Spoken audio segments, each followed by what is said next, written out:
الله والصلاة والسلام على رسول الله صلى الله عليه وسلم.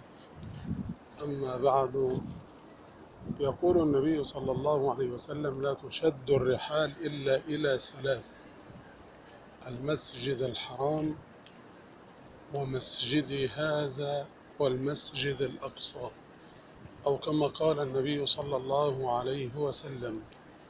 إذن لا تشد الرحال إلى مساجد بها قبور وأضرحة، فهذا يكون من الشرك.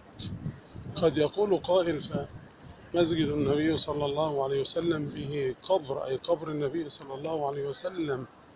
يقول النبي صلى الله عليه وسلم: لا تشد الرحال إلا إلى ثلاث: أنت حينما تذهب إلى المسجد فتذهب إلى المسجد خاصة، ثم أن تزور النبي صلى الله عليه وسلم وتسلم عليه.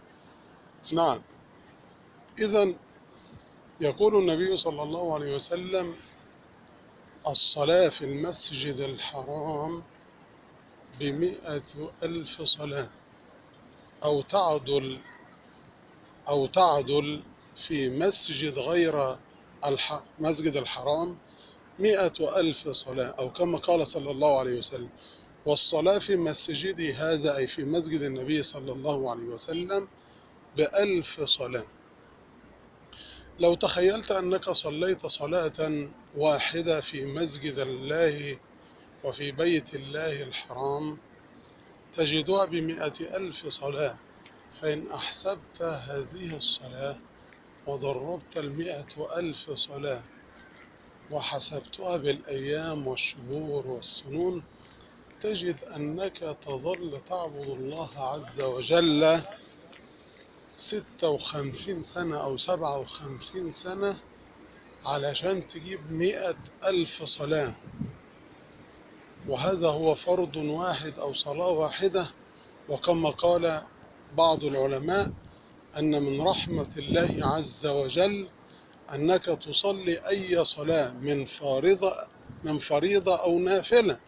صليت الظهر أو العصر أو المغرب أو العشاء أو الفجر، أو صليت الضحى أو السنة، أو صلاة جنازة أو طلب حاجة أو ما شابه ذلك، ب100,000 صلاة.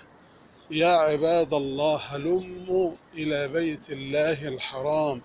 يا من بجوار المسجد الحرام، لا تتركوا فريضة إلا في بيت الله الحرام.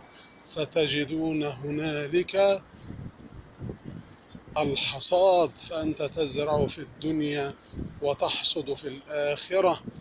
ونندم على فراش موتنا حينما نترك هذه الصلاة حينما تكون في أرض الله الحرام. والسلام عليكم ورحمة الله وبركاته.